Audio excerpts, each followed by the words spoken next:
我们这家门市曾经发生过，有民众可能牵着宠物的狗狗进去，然后引起其他民众可能会抗议，然后会担心有一些像食品的一些卫生的一个问题哦。所以当发生这个状况的时候，其实店长在处理上是比较紧张一点点的，但是他并没有恶意。那我们的门市其实也非常欢迎导盲犬进入。那未来呢，我们会注意着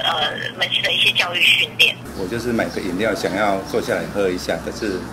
店长他一直认为我们的狗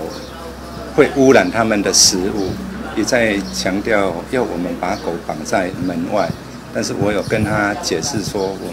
我们导盲犬的训练，狗一定要跟在主人的身边，因为以后他跟着视障朋友出来，视障朋友可能到 7-Eleven， 然后我们必须带他进去训练。就是他必须熟悉里面的食物的味道，里面人群走动里面的声音，这样他到了一个新环境，他就变得不会就是很惧怕，很惊慌失措。那后来店员他怎么样回复呢？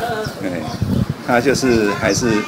他讲的是很客气的，可是他一直强调说会污染食物，还是你把狗狗绑外面，就那么一点点距离而已，你就绑出去了。这样子，苹果12周年爆料拿大奖，200万等着你！独家给苹果照片、影片或者独立采访的公民新闻，点阅数每周最高1名20万，全月最高1名200万，改变社会从爆料做起。